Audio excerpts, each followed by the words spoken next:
주인공 장태영이 심리치료사 최진기한테 상담을 받는 장면으로 영화가 시작하는데요. 장태영은 과거 사람을 해하고 소년원에 다녀온 이후 스폰서의 도움을 받으며 조직폭력배로 성장했고 지금은 그 스폰서보다 더 높은 위치에 올라가 있는 거물급 조폭이죠. 그는 해리성 정체감 장애로 이중인격을 가지고 있기에 이를 치료하기 위해 최진기를 찾아와 치료를 받고 있고요. 영화의 2부, 장태영은 정신과 치료를 통해 다른 자신의 자아인 르포 작가로서의 장태영이 사라졌다고 확신하고요.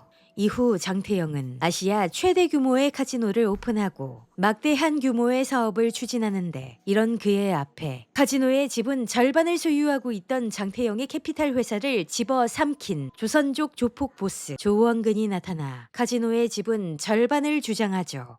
그날 밤 호텔 수영장에서 화려한 조명이 벌거벗은 장태영을 감싸고 그의 여자친구인 VVIP 재활병동 재활치료사 송유화가 아슬아슬하게 가운만 걸친 채 그에게 다가오고요.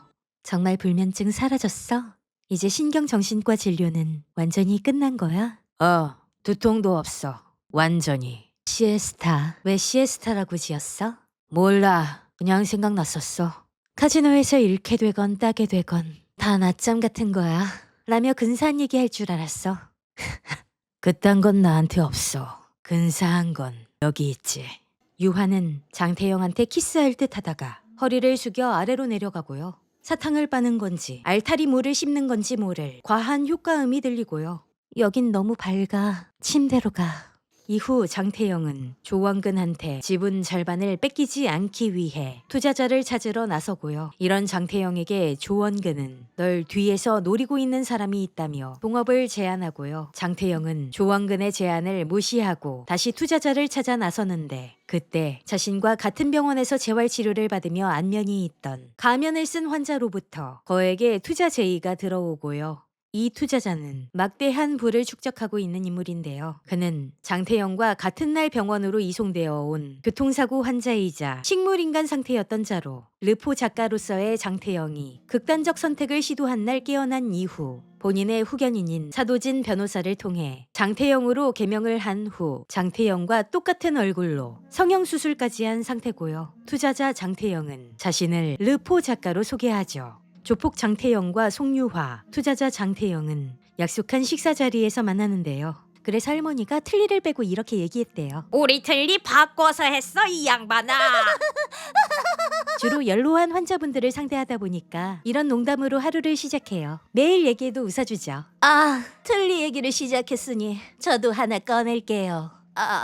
제 파트너 노염 씨예요. 강력계 형사였는데 이 캐릭터 재밌어요. 우린 경찰 무전기를 해킹해서 사건 현장에 먼저 도착하는 방식으로 일했는데 그러다 보니 대개 차 안에서 기저귀를 차고 있어요. 보면 당신이에요? 전 주로 찍고 있죠. 지금 벌리니까 밖으로 나와서 바지를 내리고 기저귀를 보여주고 미친 척해서 빠져나와요. 왜 이런 일을 해요? 얘기는 하지 말죠. 뭐 아무튼 그런데 투자자 장태영은 이 식사 자리에 조폭 장태영의 3년 전 여자친구 노지은과 많이 닮은 외모에 옷차림은 송유화와 똑같은 여자친구 한예원을 소환하고요. 여기는 한예원이에요. 늦어서 죄송합니다. 여자친구입니다. 뭔 장난이야 이게. 뭐가요? 갑자기 나타나서 동업을 하자. 같은 이름, 같은 치료실에 이 여자까지. 장난이 너무 심한데. 이게 유행하는 드레스인데 당황스럽네요. 바꿔 입고 다시 올까요? 그건 내가 할 소리 같은데요. 내 입장에서 당신은 그저 이름만 같은 사람일 뿐인데 돈이 급한 당신이 날 찾아온 거 아닙니까? 유아 씨 미안해요. 좀 취했네요. 두 분이서 얘기 나누세요. 예원 씨, 우리 맛있는 거 먹어요. 여기 치즈 그라탕 끝내줘요. 조폭 장태영은 이런 상황에 많이 불편하지만 조원근을 상대하기 위해 어쩔 수 없이 투자자 장태영과 손을 잡죠. 여기까지 영화 리얼의 전반부 소개했고요. 클레멘타인이 더 재밌었다고 할 정도로 이 영화는 엄청난 혹평을 받았는데요. 박평식 평론가는 참담할 뿐 4글자 평으로 10점 만점에 1점을 주었죠. 많은 사람들이 박평식 평론가를 소금왕이라고 알고 있지만 최하점인 1점만큼은 정말 안 주기로도 유명한데요. 그가 수십 년을 평론가로 일하면서 1점을 준 한국 영화는 총 5개가 안 되고요. 박평식 평론가는 다세포 소녀에 무려 6점을 줬고 한국 망작 영화의 대표 클레멘타인에도 3점을 줬죠. 여러 평론가가 공통적으로 지적하는 건 정리가 불가능한 난잡한 이야기고요. 액션 장면도 겉보기엔 화려하지만 자세히 보면 촌스럽고 기괴하며 조잡하죠. 게다가 영화 후반부엔 싸움 댄스 장면이 있는데요. 장태영이 붉은 정장을 입자 비의 깡 인트로 같은 음악이 나오고요. 장태영이 팔을 휘두르며 돌자 폭력배들이 블루투스 연결된 것 마냥 제대로 맞지도 않았는데 알아서 나가 떨어지고요. 발레와 액션을 합친 발렉션이 나오죠. 어느 훌륭한 댓글러의 댓글에서 워터파크에 처음 놀러온 애들 같단 소리도 들었고요. 김수현의 사촌 형이자 실제론 2부 형이라고 알려져 있는 이 영화의 감독 이사랑이자 이로베가 영화에 코미디를 넣고 싶었는지 김수현이 1인 2역으로 동시에 오랑우탄을 흉내내고 아까 제가 들려드렸듯이 설리가 할머니 흉내를 내는데요. 망한 코미디가 그렇듯 웃는 건 영화 속 인물들 뿐이고 관객들의 표정은 썩어버리죠. 그리고 장면에 대한 설명이 필요함에도 이를 생략한 부분들이 지나치게 많죠. 그리고 극중 여성 캐릭터들은 시도 때도 없이 벗고 나오거나 관계 장면을 찍으며 의미와 맥락이 없는 대사만 좀 말하다가 적당한 타이밍에 편의상 갑자기 대충 죽는 역할로만 쓰이죠. 이 영화의 대본이 발로 쓴 퀄리티이기 때문에 설리는 시나리오가 이해되지 않아서 6번 읽었다고 하고요. 김수현도 시나리오를 읽고 이걸 내가 어떻게 해? 생각했다고 하죠. 주연 배우조차 이해 못한 각본을 관객이 이해할 수 있을 리가 만무하죠.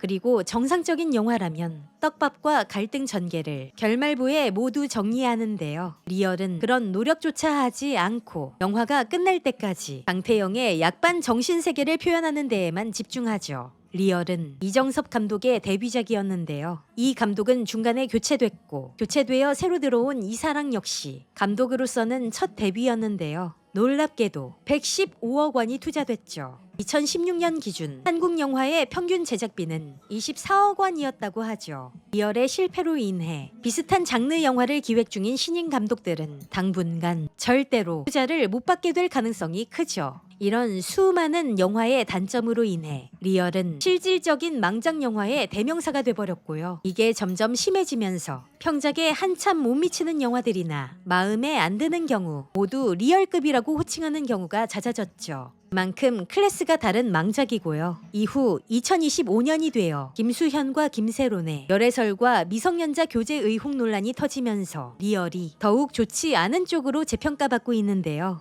저는 이 영화를 넷플릭스에서 봤는데요. 너무나 끔찍하게 재미없고 지루해서 이 영화를 처음 봄에도 여자 배우의 대사가 나올 때까지 10초씩 무한 점프하며 대충 보고 말았죠. 불쾌한 기분으로 시간 낭비하기 싫으시다면 영화 리얼 시청을 절대적으로 비추하고요. 그래도 이 영화의 줄거리와 리뷰가 궁금하시다면 100만 뷰, 200만 뷰를 넘긴 영화 리뷰 유튜버 리뷰엉이님, 거의없다님, 라이너의 컬처쇼크님의 리얼 리뷰 영상을 영화 대신 보시는 걸 강추드리겠습니다.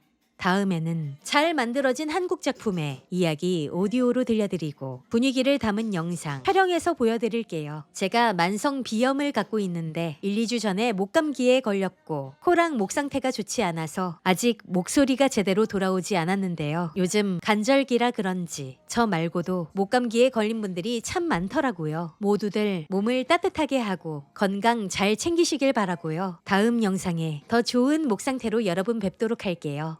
시청해주신 여러분 감사드리고요. 구독과 좋아요 해주시면 아주 많이 감사드려요. 출발 오디오 여행이었어요. 고맙습니다.